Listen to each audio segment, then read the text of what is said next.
everybody. How we doing today? Hope everybody's having a fantastic day. Look here. We're going to talk about post-spawn crappie tactics today, y'all. Get a lot of feedback about my how-to video or my tips video. And I know I've been slacking here lately. Got a lot of stuff going on, and hopefully I can get back to making videos every single day.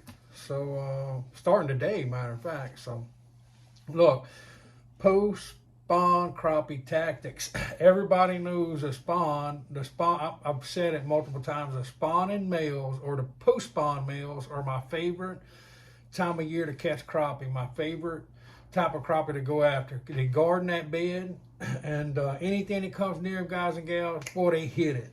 Now, they ain't necessarily wanting to bite, you know. They're not wanting to eat. They just wanting to get whatever's around them beds away from them beds. They're very protective of them, y'all. But, you know, a lot of people, after the spawn, I know a lot of people that put their crappie rods up. They go to bass fishing, cat fishing. But look, me, I get more crappie rods out, y'all. I'm finna tell you, boy, I crappie fish year round. And I catch slab, monster, whatever you want to call them, big crappie year round, y'all. So I wrote me some little notes down here. And I'm going to talk about some post-spawn tactics that will help you locate crappie and catch crappie, y'all. So let's get started here. Once crappie have finished the annual spawn, many anglers give up, you know, fishing for them. And that's the truth. I just talked about that. But quality fish are still available if you know where to look. And that's the key, guys and gals, knowing where to look, knowing where they go after the spawn. All right, after the spring spawn ends, many anglers believe that, you know, the crappie season, you know, it's over, it's concluded, and they turn their attention to other species. While some of the best action does occur during the pre-spawn and the spawn, fishermen who fish a post-spawn period can feel their ice chest. You know, if you accept the challenge, if you're willing to put in the time to go out there to look for them, I guarantee you can catch some big crappie, guys and gals. Most anglers, you know, across the South can usually catch big crappie just about any time of the year. And I mean, that's the honest to God truth, y'all. I fish year round. All right, I make sure, you know, when I go to the lake, I'm not only fishing, I'm preparing for that year's fishing or the next year's. I'm steadily locating new brush. I'm steadily sinking new brush. If you make the habitat, y'all, it's sort of like the movie Field of Dreams. If you build it, they will come, and that's the honest to God truth. If you give them crappie some structure, all right, you can set it from 40 foot of water to 5 foot of water, guys and gals. That way you have piles of fish year around. All right, let's see. Crappie spawn earlier than bass, bluegill, or catfish. They're one of the first fish to spawn, y'all. As the temperature is warm, crappie move toward the shorelines or shallow flats to look for bedding areas. They often bed around woody cover, such as stumps, fallen logs, cypress trees, along, you know, in the shallow water. In late winter, male crappie build nests and court the females. They escort the females. Not all crappie spawn at the same time. On big water, big lake, you know, the crappie spawn can last several months, so keep that in mind. You know, normally in the South it starts somewhere around March, but I've had them spawn all the way till May. I've caught spawning crappie all the way till May, guys and gals. Just depends on the year we're having, the temperature we're having. Like this year where I fish, the crappie started spawning earlier. Heck, some of them started spawning in February because we had a real warm winter, y'all. The first spawn usually happens in the north end of a lake, up in coves, you know, wherever the water warms us up the quickest. Crappie or the rabbits of the fishing world, what they say, they breed prolifically. I mean, they breed, you know, pretty heavily, sorry. And crappie, it's possible that they can't spawn more than once in a year. I've seen some small fingerlings well into the fall, you know, and it's just on different lakes that I fish, you know. a little further north. I've been in Arkansas, and I've caught some, fingerling crappie up, in September. It's crazy. It all depends on, the body of water you're fishing. So a single crappie can lay between 20 and 25,000 eggs at a time. The male guards the nest against predators and may stay shallow for months. Them little male crappie, remember I've talked about it, the male crappie, they gonna stay up in them shallow waters till everything's spawned out and them babies are gone, y'all. Perhaps trending to more in one batch of offspring at the season progresses. Let's back that up.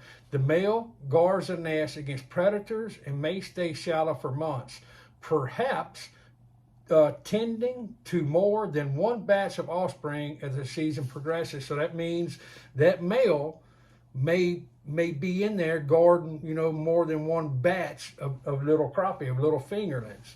That sucker may, guard a nest for multiple female crappie. So them males, they can be up in there, y'all. All right, and this is a fact, y'all. A crappie, that sucker, they can grow as much as 9 inches in the first year, y'all. That's something, ain't it? 9 inches in the first year.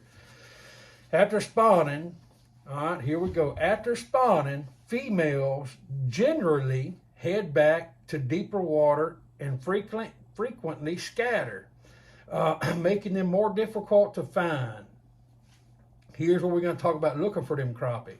Look for them in deep woody cover, such as sunken trees, brush piles you set out. Brush piles has been there for years. That's where you need to target. Look for any rises, drops, ledges, stumps, rock piles, or anything different on the bottom contour. All right, a creek channel headed into the spawning flat could provide fish an easy highway or access route to use as a transition from deep to shallow water. All right, meaning when them crappie leave that spawning flat, when they leave the shallow waters, y'all, they're gonna find somewhere like a creek channel to get them out, to where they start scattering out, y'all. If you catch them summer guards in them creek channels, as they're migrating, as they're moving, you can wear them out. I've caught fish, up during the spawn in 2 or 3 foot of water, and then backed up. I've seen it on regular 2D sonar. I've seen it on side scan and down imaging, and I've seen it on Livescope. Back out, like in a creek channel where the water drops off, and I have seen the transitioning crappie. They're leaving spawning, going to deep water, and I've caught them in that transition and literally wore them out, y'all. I'm talking about a ton of them. So they use, the creek channel to, to move away from that shallow water. So if you can find any creek channels leading to or away from where they're spawning, that's a good place to start, especially if it's got, a lot of structure, if it's got a lot of brush tops or fallen trees over in the water, that would be an excellent place to start. After spawning, crappie head back down in old creek channels to find their comfort zone. The best technique for catching big crappie just after the spawn is to fish for male fish.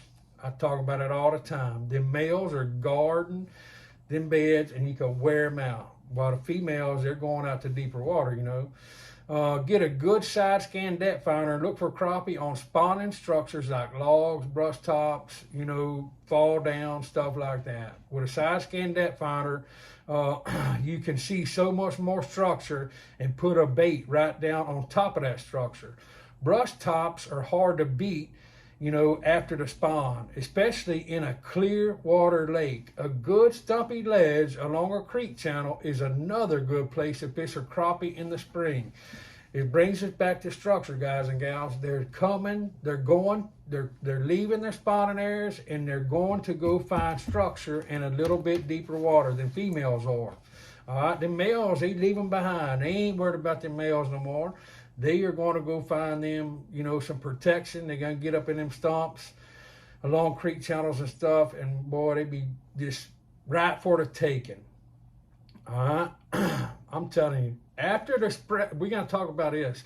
After the stressful spawning process ends, the females rest a while before returning to their normal activities. So after that female spawns out, y'all, they're not going to be as active. You know, they're not going to bite as much as they did, you know, before they spawn. You know, once their body gets back right, they will start biting, you know, very good. After resting, you know, it could be a couple of weeks, could be up to a month, is what they're saying. And it's coming from the wildlife and fisheries. After they rest, they frequently feed ravishly. They're really intense feeding. But they may not chase the bait very far. In a good area, slow down your presentation and work that brush top thoroughly. Slow down your presentation, whether you're jigging, got a beetle spin, whatever you got. If you're vertical jigging, work that jig slow, y'all. Just barely, you know, bump the tip of that rod as you reel. And reel that sucker pretty slow. If you're vertical jigging and you're not reeling, you're just, you know, trying to find your depth, work it real slow, guys and gals. I'm telling you, it really can help you out if you slow that presentation down. The post-spawn can be a tough time to catch crappie. All right, everybody knows that. Crappie are stressed and in transition. In a post-spawn period, it's a matter of finding the fish. They scatter. You know, as soon as they get through the spawn, the females, they scatter. As soon as the males quit guarding beds, they scatter, guys and gals. They are out of there. So you have to find structure, guys and gals. You have to find, you know, where they're comfortable. If you find some good structure, some good brush top, some good laydown, some good creek channels, you can find a crappie, I guarantee you. I guarantee you. After the spawn, the females move out to deeper staging areas. If we find them, we can catch them. That's it. Usually we catch a fish here, you know, and a fish there, perhaps 2 or 3 fish in one spot. During a post-spawn, crappie will not move much. So we need to stick a bait right in front of their face. All right? When they're spawning, when they're done spawning and they're resting is what we're talking about. They're not going to move much. You know, you may have to drop that jig, you know, within an inch or two of that crappie's face to get that sucker to bite. And that's just a pure fact. All right. Let's see here. A double jig rig is my favorite, basically year round, but especially after that crappie spawn. I take that double jig rig and I fish mine from 12 to 18 inches apart, y'all. That way, you know, if you don't have electronics, most of us got electronics these days, but if you do not have electronics, that double jig rig will pretty much guarantee you can find the depth that them crappie, you know, that they're in. So let's talk about windy conditions. Windy conditions with a double jig rig, and in windy conditions, you can put a sinker in between that double jig rig. That way that sucker, you know, it stays straight in the water and that current or the wind is not blowing it, you know, away from that crappie. Because like I say, the closer you can get it to that crappie, y'all, the better of a chance you have for that crappie to strike. I mean, and that's straight fact. You need to get that lure, get that jig right up, you know, close to that crappie. And if you do, I guarantee you can catch some crappie year round, guys and gals. It's all about finding them. Let's see, to fish vertically around structure, many professional anglers slow troll with spider rigs. I'm not much into that, but I have did it many times. And but when they're slow trolling, you know, you're looking for that depth. And once you find that depth, if you are trolling, you can just put your stuff out and troll, and you can catch as many as you want. I really don't do a lot of that fishing, but I have in the past, and you can catch a ton of fish, you know. But the lakes I fish, it's a lot of stumps, a lot of hang-ups, and I just don't want to take a chance of, you know, 6 or 8 people on a boat and being hung up every few minutes. I really don't want to do that. Crappie, when you find them on a brush pile, guys and gals, find that depth. If you don't have electronics, experiment. All right, start at the bottom, you know, and then reel up 2 or 3 reels from the bottom. Always remember how far you reel up. Remember your depth, because when you get in the crappie, you want to know exactly where to go back. 99% of the times, the crappie's at the same level, same elevation in the lake, all right? So you pull one out, 99% of the times, if you drop straight back down to that particular depth, You're gonna get another strike. They're very territorial. You know, you're not gonna have a ton of crappie at 5 foot and then a ton of crappie at 20 foot. You know, 99% of the time, the crappie are gonna be right there together, guys and gals. All right. We don't want to, you know, another thing, you don't want to be right on top of that brush pile. Give them fish some room. They're real finicky. They're real spooky, especially after the spawn, y'all. And I'm real big on this, and some people may disagree, some people may agree, but me personally, I fish year round, guys and gals. With that spotlight trolling motor sitting there running right on top of the brush pile, that's not a good deal, y'all. I have noticed, and I've done this since spotlights come out. I've tried it right on top of the fish, and then I backed up, got away from them. You know, not as much pressure on the fish. And 99% of the times when I back up, get away from them, 15, 20 foot, whatever, and just toss to them, I catch more fish, guys and gals, because, you know, they feel very pressured when you're right on top of them with that spotlight running. You know, like I say, that's debatable. I mean, let me know what you think in the comments, guys and gals. I mean, everybody has a different opinion, you know, and we're all, you know, can have our entitled to our, you know, own opinions, you know, but I'm just going off what my experience of fishing is, you know, where I fish, what time of year I fish, whether it's day or night, whether it's cold or hot, you know. Everybody has their own opinions, their way of doing things. But to me, if I stay away from them fish, guys and gals, I put more fish in the boat, y'all. And that's just a fact. Let's talk about this. During the post-spawn, crappie are always finicky. All right, they're always finicky. Some people, and I've tried this, I had a good friend tell me about this, and I started doing it, you know. Some people, they tip their jig with them little crappie bites, all right? Or they tip a jig, you know, with a tail of a worm, and it really gets the crappie to bite. But I'm going to tell you something. You see that right there? How I put that skirt material, that silicone skirt material in that jig, guys and gals, I have wore them son of a guns out. It's just a different presentation for them crappie, you know, something they don't see all the time. And I'm going to tell you, I've had some good luck on that after the spawn, y'all. I'm telling you. It's just a regular hand tied. All right, everything's tied, you know, just like regular hand tied, but I put that daggum skirt material in there, and it gives a different profile, and 99% of the times, it sure helps me out. So you can take that one right there, you can look at it, all right? You can tell the difference in the profile. When it's in the water, guys and gals, them little, I call them silly legs, them little silly legs, they get that jig a lot of action, y'all. I'm telling you, they sure do. All right, let's see. A lot of people fish with minnows during, you know, after the spawn too. I'm not a big minnow fisherman unless somebody asks me to bring a minnow. You know, I'm not going to bring it. I prefer, you know, to fish jigs year round. So let's see.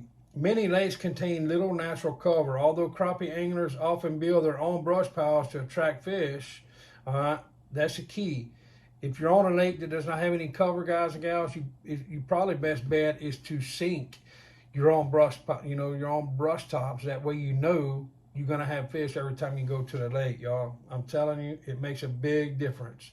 Or go, you know, a lot of fish, you know, go around docks. You know, not all docks are shallow. You know, I catch fish during the summer, all year long, basically around docks. But I target the deeper docks, y'all. You know, I target docks from 12 to 20 foot. You know, I find some docks on the end of a point or something, and that's where I go. So if I'm on a new lake and there's not a lot of structure, I target them docks, y'all. And especially when it's super hot, you can do a little dock shooting, get that jig or get that bait up underneath that dock to where it's cool, guys and gals, and you can catch fish that way too. So there's tons of ways, guys and gals, that you can target these fish, you know, after the spawn. But the thing about it is locating them. Once you locate them, guys and gals, I promise you, you can get on the fish. All right? And far as what I use for bait or what I suggest is a double jig rig. Whether you got electronics or whether you don't, I don't want to repeat myself. You know, I'm not trying to repeat myself a bunch, but I cannot stress it enough. That double jig rig will help you find a depth that those crappie are in, y'all. And once you find a depth, you know, drop straight back down to that exact depth, you know, within a range or a foot or so, you know, and you can start ripping them lips, y'all. I'm telling you, you can start ripping them lips. Let's talk about this docks for a few more minutes and we're going to be done, guys and gals. The ideal dock will be a floater in 20 foot of water with brush, you know, brush around or the brush on the side of it. Most importantly, shade. A shaded dock in, you know, 15 or 20 foot of water is perfect, guys and gals. I'm telling you, that shade makes a big difference. I hit every dock I can find until I find one that holds fish. If I'm new to a lake or if it's a lake I fish all the time and, you know, the fish are finicky and they're moving, I hit every dock on that lake until I can find one where they're biting. Once I find them when they're biting, guys and gals, normally they're in there in a school and you can catch your limit or you can catch close to your limit and you can get out of there. But if you're just dock fishing, you know, on a lake that doesn't have a lot of structure, hit them docks and hit every single one of them. Hit them, you know, from 5 foot to 20 foot or 30 foot, whatever the depth is, guys and gals. I promise you, you hit them docks, you're going to get on them crappie, y'all. Look, it's just a few little old tips here. I hope you enjoyed it. If you got any questions, hey, leave me a comment. Hit it, you know, hit it in the comments. I want to say thanks to each and every one of my subscribers. God bless each and every one of y'all. Thanks. I cannot say it, you know, enough. If you're new to this channel, take a second, hit that subscribe button. If you like this, you know, please hit that like button. It helps us grow, y'all. Helps us, you know, bring more people to Texas Cajun Outdoors. I sure appreciate y'all watching. I hope you learned a few things from this. God bless y'all again. We will see y'all next time, folks.